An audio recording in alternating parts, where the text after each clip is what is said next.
Good morning dear children. అందరూ బాగున్నారా?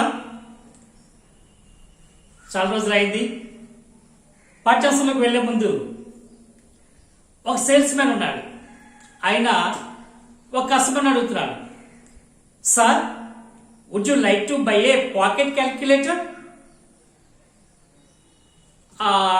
ఎవరైతే కొనడానికి వచ్చాడో ఆయన అంటున్నారు, no thanks, I know how many pockets I have అన్నారంట. సార్ పాకెట్ క్యాలిక్యులేటర్ కొంటారా? నో థ్యాంక్స్, నాకు ఎన్ని పాకెట్లు ఉన్నాయో నాకు తెలుసు అన్నాడట ఆయన. ఓకే సరే, జోక్ అర్థమైందో లేదో తర్వాత సంగతి. మనం పాఠ్యాంశంలోకి వెళ్దాం.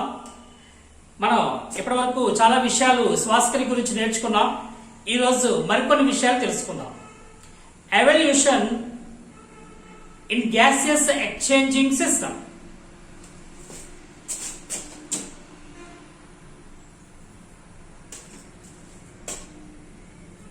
Evolution, పరిణామం.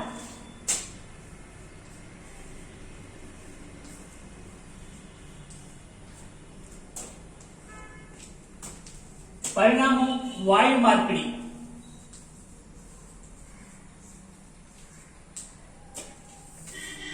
ఏ విధంగా జీవుల్లో శ్వాస వ్యవస్థ పరిణామం చెందుతూ వచ్చింది అన్నది మనం ఈరోజు చూద్దాం. It is not same in all animals. ఇక్కడ చూస్తే one celled single celled organisms like amoeba, multi cellular organisms like hydra, planaria, roundworms, helminths, and earthworm. They obtain oxygen and expel carbon dioxide directly from the body by the process of diffusion. ఇక్కడ శరీర కుడ్యము ద్వారా వాయు వ్యాపనం,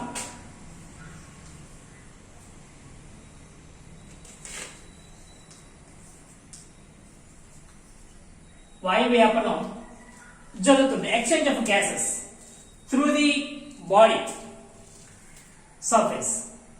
so ఇక్కడ వాయు వ్యాపనం ద్వారా వాయు మార్పిడి అనేది జరుగుతుంది. సో ఇది మనం వాయు వ్యాపనం, డిఫ్యూజన్ పద్ధతి, కుడ్యం ద్వారా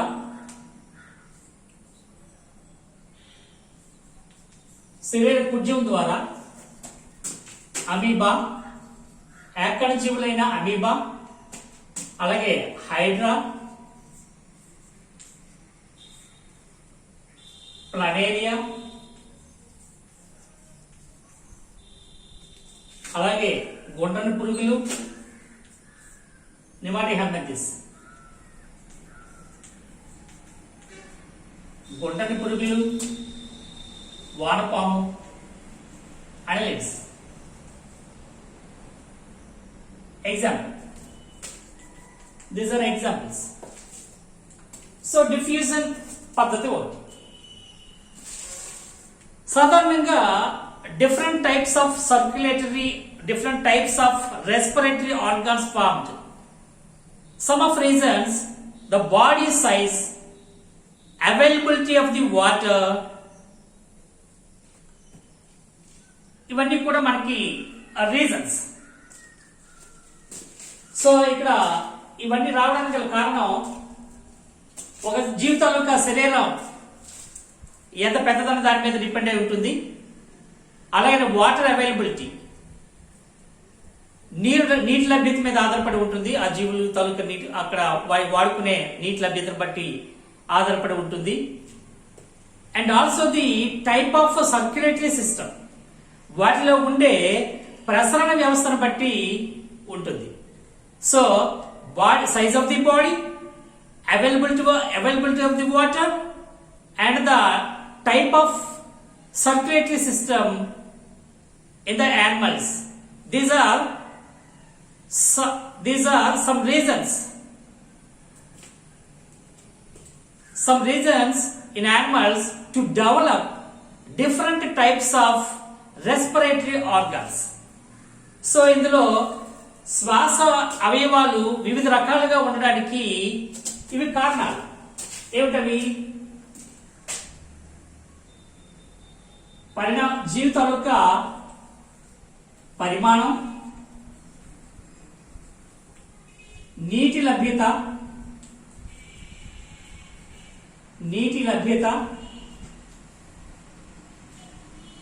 అంతేకాకుండా అందులో ఉండే ప్రసరణ వ్యవస్థ.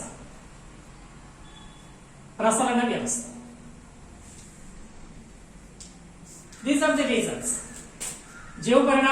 జీవితాల యొక్క పరిమాణం, body size, availability with water, type of circulatory system. ఇక రెండవది వాయునాళ వ్యవస్థ. కొన్ని జీవుల్లో వాయునాళ వ్యవస్థను చూడొచ్చు. ఇందులో నాళాలు, ట్యూబ్యూల్స్ ఉంటాయి. So tracheal respiratory system.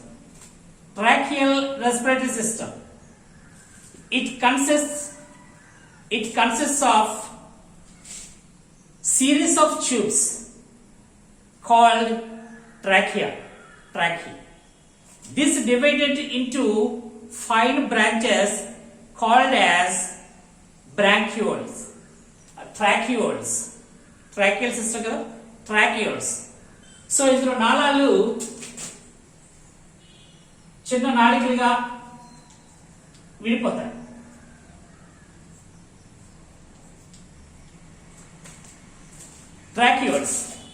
Trachea divided into fine branches called as tracheoles. So they obtain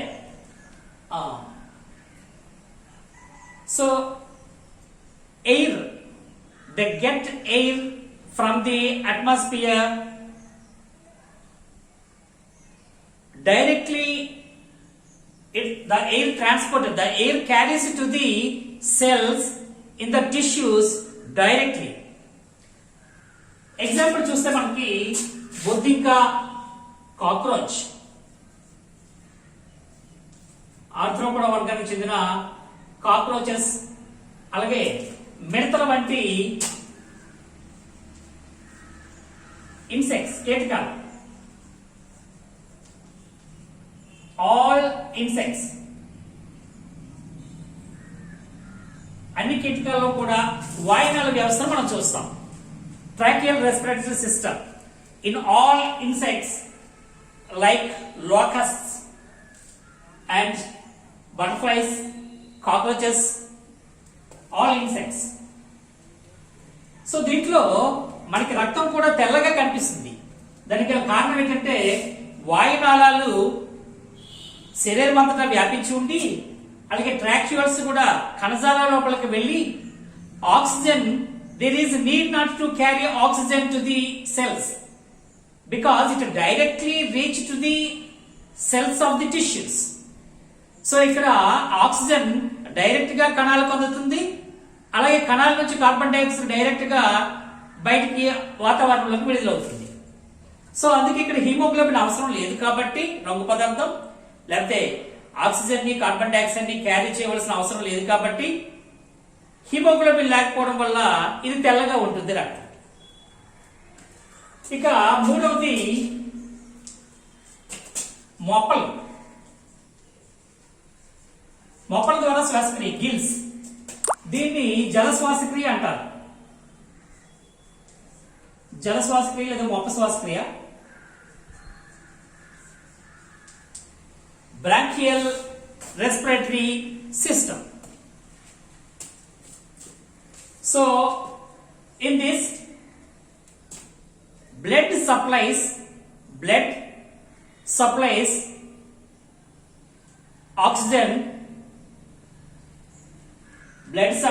oxygen to the gills.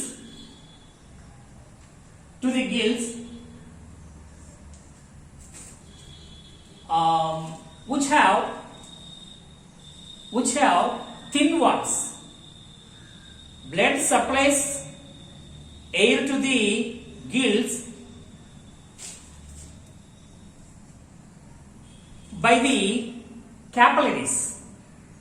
రక్తకేశ నాళికలు, capillaries, which have thin walls where gaseous exchange takes place. జలశ్వాసక్రియలో గిల్స్ అనేవి, మొప్పలు అనేవి ప్రధానమైన భాగాలు. మీకు example చెప్తే మీకు బాగా అర్థమవుతుంది. అక్వాటిక్ యానిమల్స్ లైక్ ఫిష్, చేపల్లో మనం చూస్తాం. Aquatic animals like fishes. So ఇందులో మొప్పలు ఉంటాయి. మొప్పల పైన ఈ మొప్పలకి బ్లడ్ ద్వారా రక్తం ద్వారా గాలి, ఆక్సిజన్ చేరుతుంది అక్కడ. ఇందులో అనేకమైన రక్తకేశ నాళికలు ఉంటాయి. అవి పలుచుకుని కుడ్యాలు కలిగి ఉంటాయి. అక్కడ వ్యాపనం చెందడానికి వీలుగా ఉంటుంది. సో నీటి ద్వారా అది సప్లై చేయబడుతుంది. ఎప్పుడైతే వాటికి మొప్పల దగ్గర క్యాపిలరీస్ నుంచి ఆక్సిజన్ గ్రహించడము, బయటకు విడిచిపెట్టడం అనేది మనం చూస్తాం. So this type of respiration is called branchial respiration or gill respiration. జల శ్వాసక్రియ అని చెప్పి మనం పిలుస్తాం. ఇక నెక్స్ట్ 4th వన్, చర్మీయ శ్వాసక్రియ. చర్మీయ శ్వాసక్రియ, క్యూటేనియస్ రెస్పిరేషన్. ఇది యాంఫీబియన్స్ అయినా ఇది చర్మం ద్వారా, చర్మీ అంటే చర్మం ద్వారా జరిగే శ్వాసక్రియ. Respiration through skin. ఎగ్జాంపుల్ కప్ప వంటి యాంఫీబియన్స్. ఇవన్నీ ఎగ్జాంపుల్స్. ఉభయచరాలు, యాంఫీబియన్స్ లో చర్మం ద్వారా కూడా శ్వాసక్రియ జరుగుతుంది. Frog is an amphibian. It can respire through cutaneous and pulmonary respiration.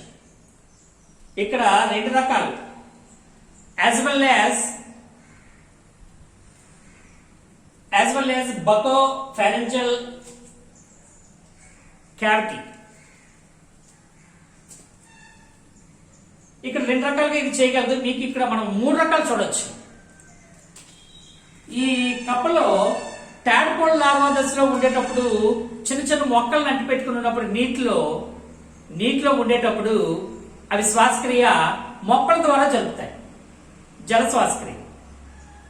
Lungs formation అవుతూ మొక్కలు అనేవి రూపాంతరం చెంది అవి అదృశ్యమైన తర్వాత పల్మనరీ రెస్పిరేషన్ జరుగుతాయి. So they can respire by cutaneous and pulmonary respiration. అంతేకాకుండా వీటి తాలూకా చర్మం పైన ఎప్పుడు తేమగా ఉంటుంది. కారణం ఏంటంటే చర్మీ శ్వాసక్రియ జరుగుతాయి కాబట్టి. ఇవి గ్రీష్మకాల సుప్తావస్థలోని, శీతాకాల సుప్తావస్థలో ఉండేటప్పుడు కూడా చర్మీ శ్వాసక్రియనే ఎక్కువగా జరుగుతాయి.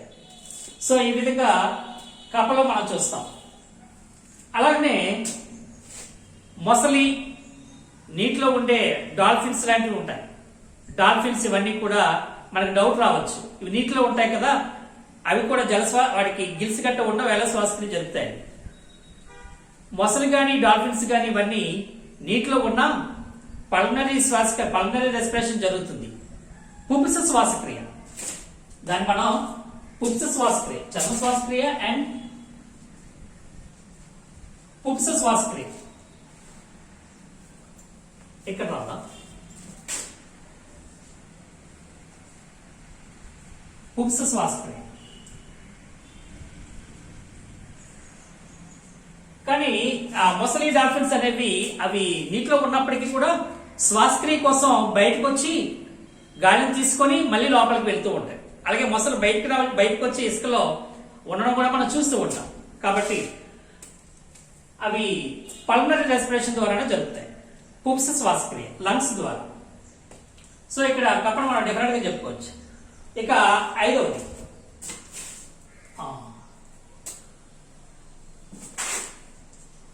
ఐదవది పుప్స్ శ్వాసక్రియ. ఇది మొత్తంగా జరగదు కదా.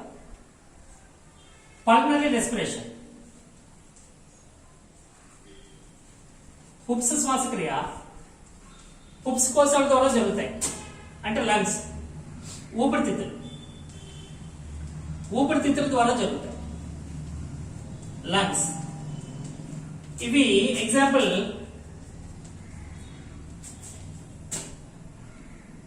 రెప్టైల్స్, సరీసృపాలు, పక్షులు, మమ్మేలియన్స్, క్షీరదాలు.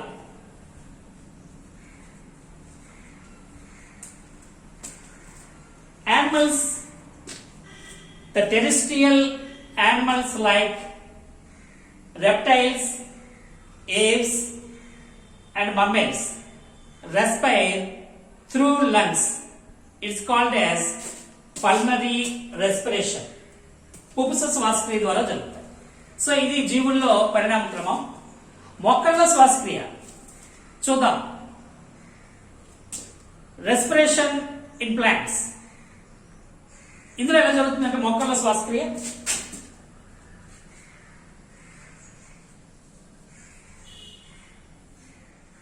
మొక్కలలో శ్వాసక్రియ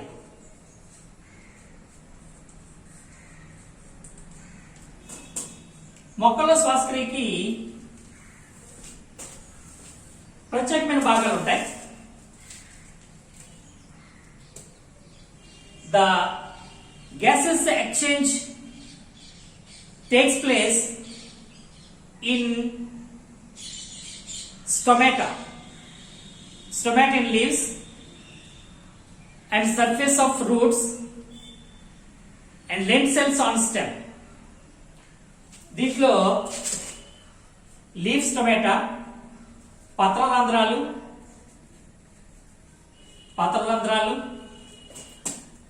వేర్ల ఉపరితలం surface of the roots, lenticels on stem. కాండం పైన ఉండే లెంటిసెల్స్ వేర్ల తలకు ఉపరితలాలు కూడా ఏకకణ మందంతో ఉంటాయి కాబట్టి అవి కూడా ఎక్స్చేంజ్ చేసుకోగలవు. అలాగే పత్రరంధ్రాలు అనేవి చాలా ముఖ్యమైనవి, ప్రధానమైన పాత్ర వహించేవి స్టొమాటా, పత్రరంధ్రాలు. సో ఆ విధంగా ఇక్కడ జరుగుతాయి. Next mangroves. మాంగ్రూవ్స్ లో మన ప్రత్యేకమైన మడ అడవులు,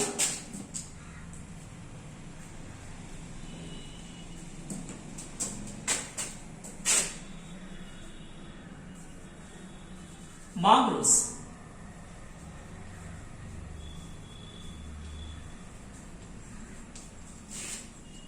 In mangroves, they have specialized structures called as or like breathing roots, శ్వాసవేళ్ళు. బ్రీతింగ్ రూట్స్ కలిగి ఉంటాయి. as well as a specialized tissue in orchids for respiration. So అలాగే ఇక్కడ ఆర్కిడ్స్ లో ఇవి చాలా అందం కోసం పెంచే మొక్కలు కూడా, వీటి తాలూకా పుష్పాలు చాలా అందంగా ఉంటాయి. ఈ ఆర్కిడ్స్ లో ప్రత్యేక కణజాలం ఉంటుంది.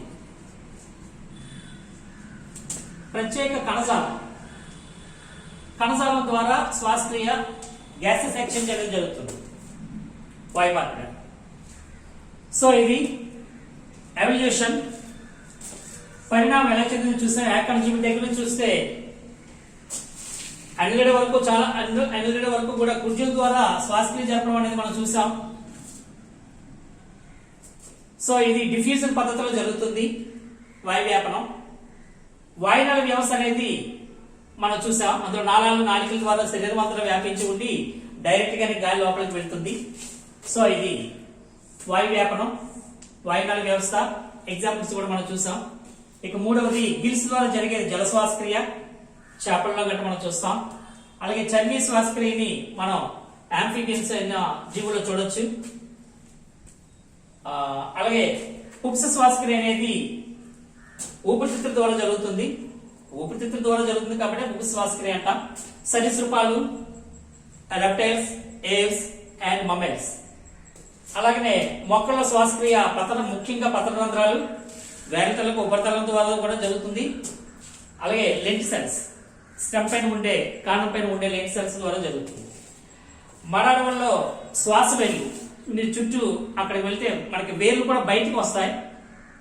నీరంతా ఎప్పుడు ఆవరించి నీటిలో ఉంటాయి. మొక్కలన్నీ కూడా చుట్టూ నీరు ఉంటుంది, బయటకు వచ్చి అవి శ్వాసిస్తూ ఉంటాయి. అందుకే వాటిని బ్రీతింగ్ రూట్స్ అని చెప్పి మనం పిలుస్తాం. ఆర్కిడ్స్ లో ప్రత్యేకమైన కణజాలం ఉంటుంది, దాని ద్వారా శ్వాసక్రియ జరుగుతుంది. ఇది మనం ఈరోజు నేర్చుకున్న పరిణామం.